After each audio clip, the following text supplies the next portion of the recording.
Here, do you want me to take you in for peeping? Hello, Tim. On your way home? Oh, finally. Oh, my feet ain't half numb.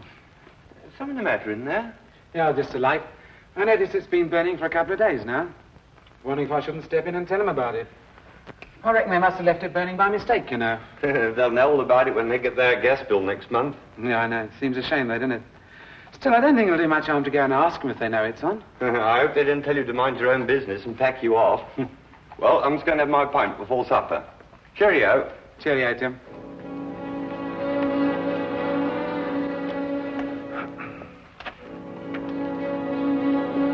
Afternoon, sir.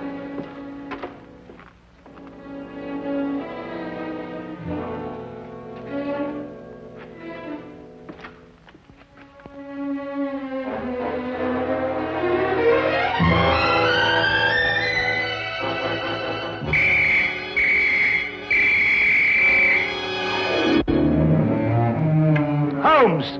Poison? Yes, Watson. Egyptian, as a matter of fact. I'd read about it before, but I'd never worked with it. That's the key pot! Oh, yes, so it is. I'm sorry about that, but there doesn't seem to be anything else empty at the moment. Is nothing immune in this place? Really, Holmes, there must be something else you could have used. Oh, nothing to worry about, Watson. It's perfectly soluble. I'll have the pot washed out and ready for use by the time you come back from Regent's Park. You can save yourself the trouble. That's the last drop I'll ever drink out of that pot.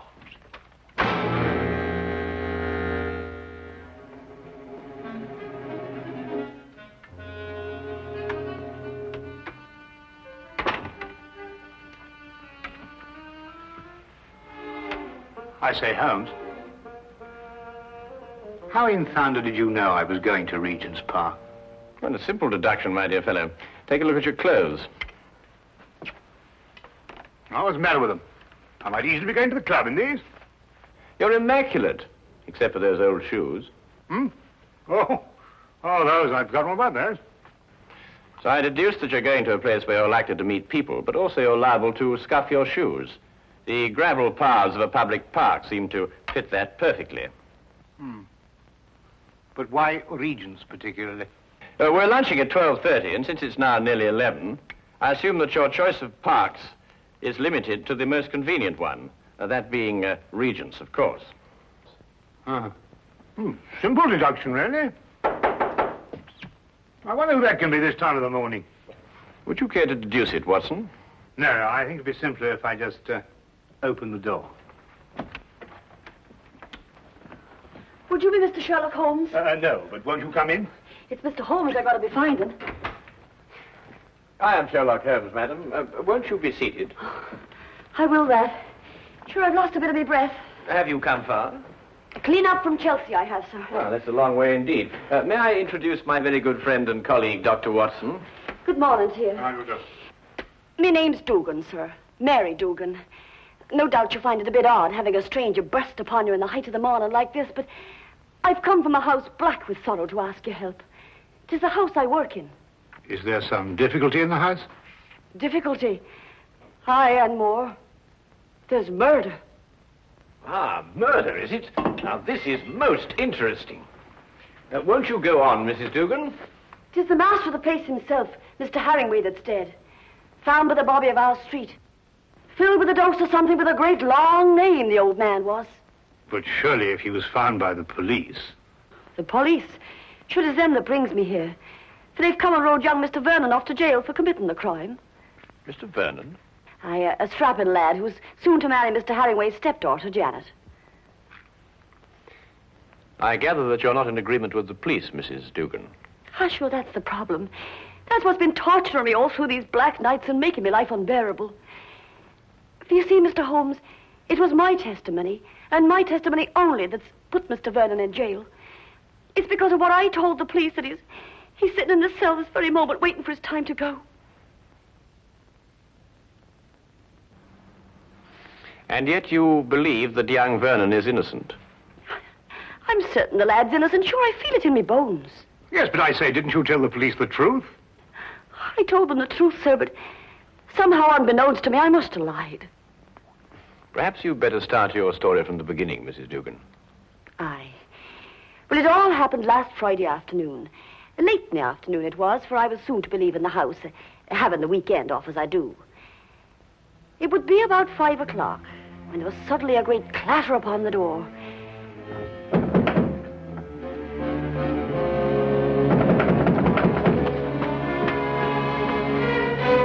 Hello, Mrs. Dugan. Oh, good afternoon to Mr. Vernon.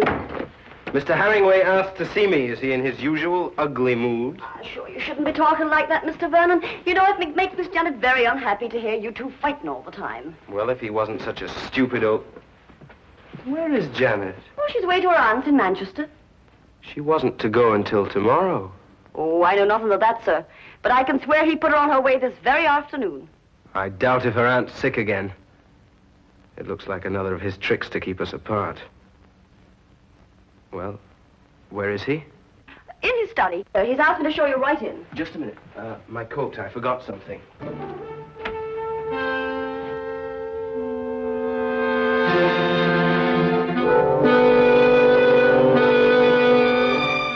All right.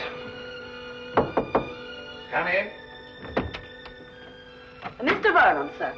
Would that be all? No, Mrs. Dugan. I want you to remain. Remain, sir. Just sit over there and listen to every word that's said.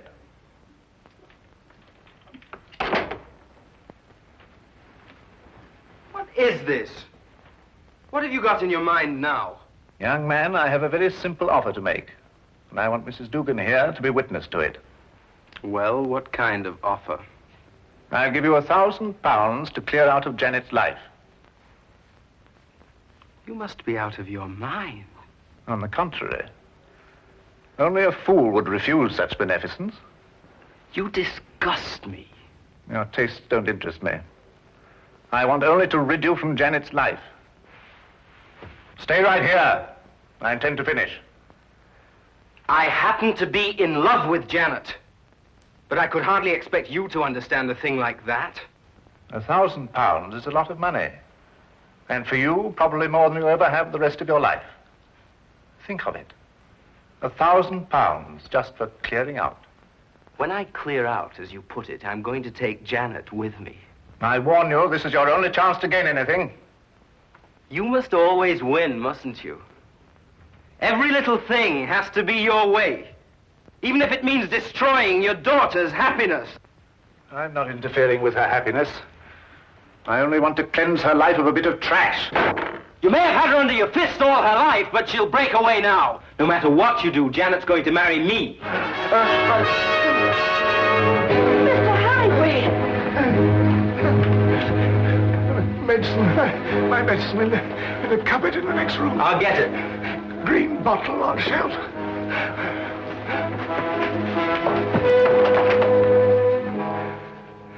I never lose, Mrs. Dugan. I never lose. Oh, hurry, Mr. Vernon, please, hurry. Coming.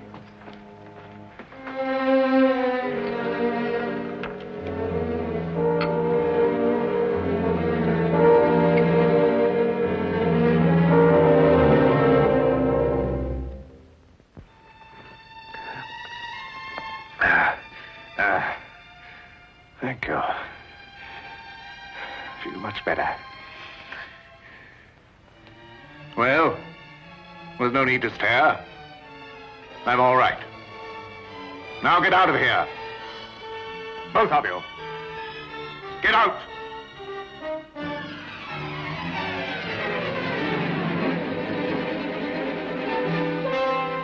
Get out.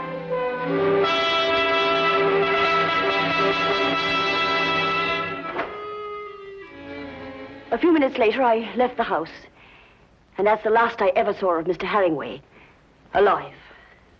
I see. And what did you tell the police when they questioned you? Sure, I told them everything.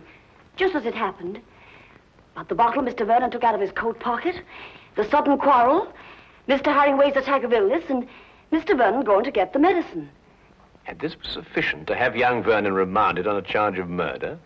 Aye, for the police informed me that it was the medicine, the very medicine that I saw Mr. Vernon give Mr. Harringway, that killed the poor old man. They say that poison was put into the medicine. Yes, but look here, that certainly seems to point towards the young man. When he went to obtain the medicine, he apparently slipped in the lethal dose. It seems that way, sir. But in my heart, I can't bring myself to believe it of him.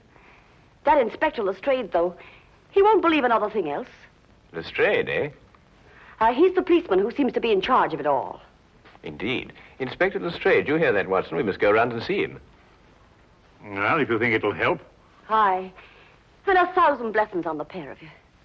I don't know what we can promise you, Mrs. Dugan. I shall have to have a word with Mr. Vernon before I can express an opinion on the case. However, we shall certainly go and see Inspector Lestrade at once. I know it looks dark and all, but I must keep up hope. Well, I must be off. I don't like leaving Miss Janet alone for so long. Naturally, Mrs. Dugan. Well, we'll certainly do our best. Thank you, sir.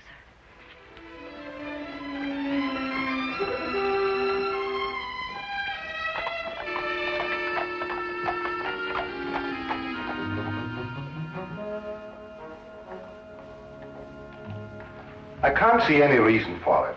The man is guilty. Anything you want to know, I can tell you myself. Oh, come, Lestrade. I only want to ask the young man a few questions. It's time for my lunch. You needn't come. Now, look here, Holmes. There was a very large dose of strychnine in that medicine. The only person who could possibly have put it there was young Vernon. Or Mrs. Dugan? No, she didn't have any reason to. Besides, Vernon was a chemist. He had access to all sorts of poisons. Indeed, he was a chemist. You hear that, Watson? Young Vernon was a chemist. Eh? Yes, indeed, Holmes. Yes, I thought you'd be interested to hear that. Well, I am indeed. It is most important, and I insist upon seeing the young man immediately. We have no time to lose, Lestrade. No time to lose. Oh, all right, all right, all right. I don't see what you can possibly gain from this. But if you insist, you can see for yourself. His whole attitude merely supports the evidence. Well, here we are. Inspector Lestrade. Yes, sir.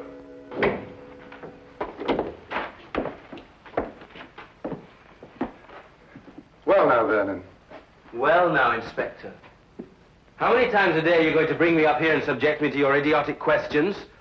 I've already told you everything I know. I'm getting tired of repeating it every half hour so that it'll penetrate your dense brain. Look here, young man, that's hardly an attitude to take. You're charged with the most serious crime. Indeed, I am. And since it appears I'm to pay for it, my only regret is that I didn't have the pleasure of committing it.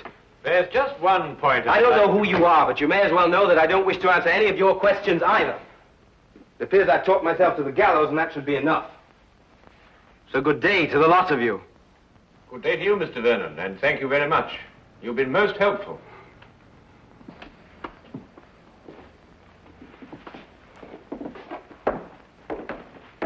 President Young Rogue.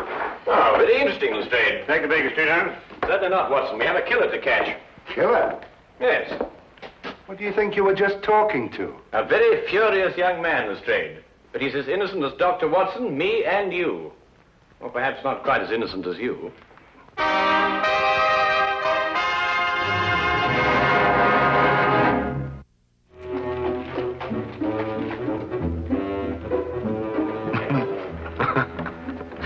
What can you possibly find to be so amusing? Huh? Oh, I was thinking about Lestrade's face when that young scamp called him an idiot. Holmes, do you really believe that young man's innocent? Strychnine, Watson. Combined with the fact that young Vernon's a chemist. Tell me, how quickly does strychnine act? Oh, matter of minutes. Half an hour at the most. Exactly. He did not know that the house would be empty when he went to visit old Mr. Harringway. He fully expected that Mrs. Dugan and Janet would be there. Right enough. Mr. Dugan indicated that. All right. Now, would a man with a wide variety of poisons to choose from choose a quick-acting drug, which offered him no chance of an alibi? Or would he be more likely to choose something a little slower, which would allow him ample time to be miles away at the time of death? Yes, I follow your reasoning, Holmes, but surely you don't accept that as conclusive. Oh, I didn't, until I spoke to young Vernon. But, well, you didn't learn anything from him, did you? Ah, here's the mortuary. Shall we go and have a close look at the victim, Watson?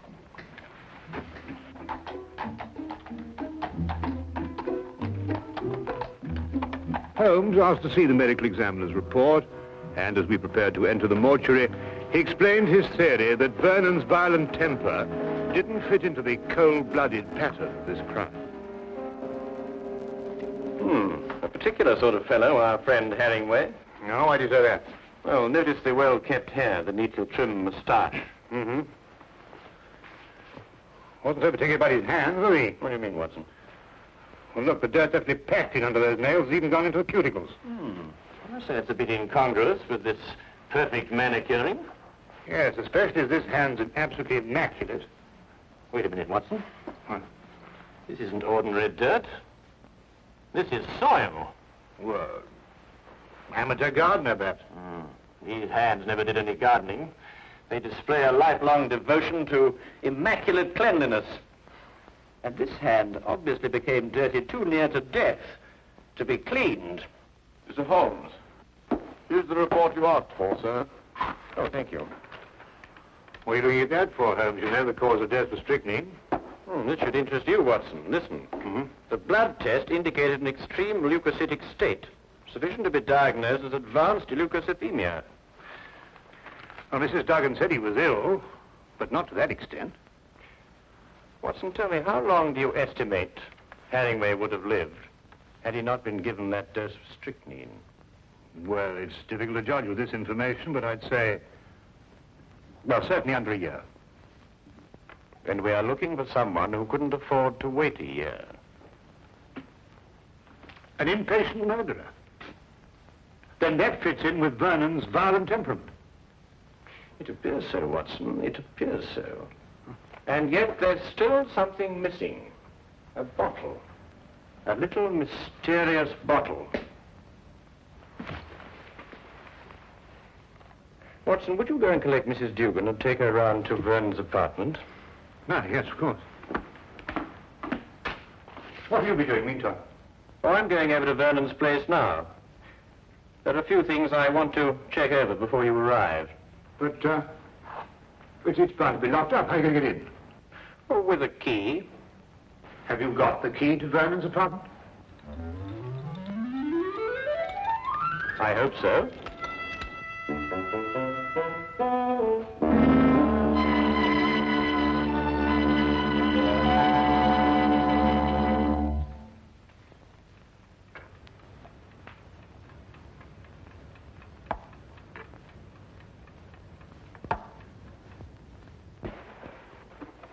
We came as quickly as we could.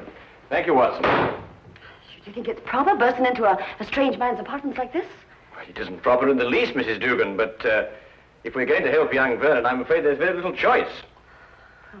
What is it you want me to do? Do you believe, Mrs. Vernon, that you could identify the bottle that he took from his coat pocket on the day of the murder? Yes, I think I can. Good. Then would you mind examining these and take your choice, if any?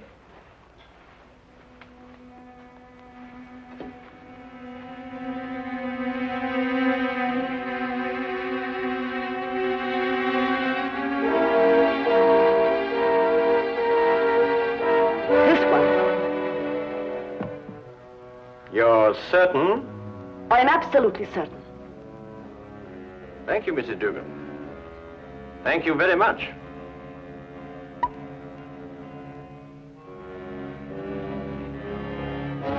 Holmes! It's all right, Watson. It's quite harmless. It's oil of cloves. Oil of cloves? Mrs. Dugan, I presume that your employer was a teetotaler. He was that. There was never a drop of anything at all in the house. Hated the stuff he did. Yes, but is it important, Holmes? It's essential for young Vernon, Watson. We have now only to visit Mr. Harringway's study to forge the final link of proof against a most amazing murderer.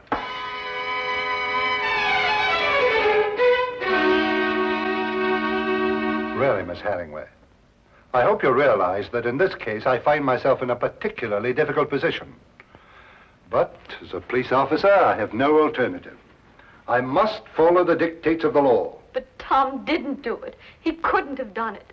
It just can't be. Precisely the opinion I expressed to you this morning, Lestrade. Holmes? Oh, Miss Janet, this is Mr. Sherlock Holmes, and this here gentleman's Dr. Watson, his friend. It is because of me that they're here. You see, I went to them begging for the help. Help? It was your fiancé's arrest that prompted Mrs. Dugan, I believe. I see. Sit down, please. Well, really, Holmes, why do you persist in this? I've always had the greatest respect for your ability, but in this case, well, you astound me. Oh, now, come along, Lestrade. Well, it's true. Vernon had access to poison. He was here when it was taken. And above all, look at the motive. Just look at the motive. Who else had such a motive? Who else? Inspector, you didn't know my stepfather. He was a tyrant who loved nothing, no one. His whole ambition was power, and his whole pleasure was to rule. To my stepfather, my marriage meant only a loss of power, part of his kingdom, and he fought it in every way. Life here became unbearable after I met Tom. Mrs. Dugan can testify to that. Well, 'tis true he was not a kindly man, and he did begin to get a bit odd of late. I see. There were some flowers in this room. Where are they? Flowers, sir? Holmes. Now he's interested in flowers. Petunias, perhaps? Mrs. Dugan? Why, sure, I put them out in the yard to get a bit of sunlight, sir. So dark it was in here. Then there were some flowers. Mrs. Dugan, would you be kind enough to fetch them, please? Yes, sir. Holmes, what have flowers got to do with... Watch. You know, Inspector, your difficulties in this case really must be overlooked. Do you know that you've been deliberately duped? And very cleverly, I might add. I haven't been duped at all. I've got my man. Now, you see, you were looking for a murderer, whereas, of course, there isn't one. First it's petunias. Now there's no murder. There's a body, but no murder. You see, Mr. Harringway committed suicide. There was no indication of suicide whatsoever. No message, nothing. Well, naturally there was no indication of suicide, because it was deliberately planned to look like murder. Are you serious? Completely, Miss Harringway. You see, your stepfather was more of a tyrant than you imagine. Losing you to Vernon meant losing power. And so first of all, he tried to bully him. Then he tried to bribe him. And when that failed, he tried to kill him. Mr. Harringway tried to kill Vernon? Yes, Watson. By committing suicide in such a way that Vernon would be blamed and executed for Harringway's death. The stage was set, the heart attack was feigned, and Vernon was sent to get the medicine. If Harringway took the poison himself, where did he hide the bottle? Of course, that's right. The poison acted too fast for him to dispose of the container. But he did dispose of the container, Watson. And if my theory is correct, it should be in one of the two flower pots that Mrs. Dugan is holding.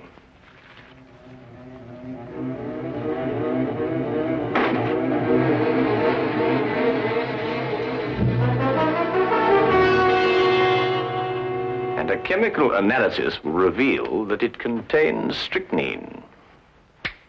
The dirt under the fingernails. Exactly, Watson. And you said it got there close to the time of death? Then Harringway committed suicide. Yes, Lestrade. And Tom is innocent. Go! Simple. Completely. Holmes, you never did explain to me what the oil of clothes was for. Oh, you mean the mysterious little bottle that Vernon removed from his coat pocket? Yes, man. Oh, it's really quite simple, you know. You see, Vernon stopped at a pub for a few stiff whiskies to brace himself for his interview with Harringway. But the old man was violently opposed to the use of alcohol, so he had to do something to remove the evidence from his breath. Oil of cloves is quite common for that purpose. Ah, I see. Tea? No, none for me. No, I've had some before. My digestion is not quite up to it. Your digestion? Yes, I forgot and mixed our tea with some of that rare Egyptian poison.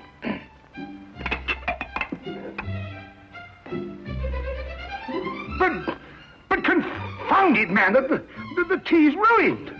Oh, fair enough, old man, but so's my poison.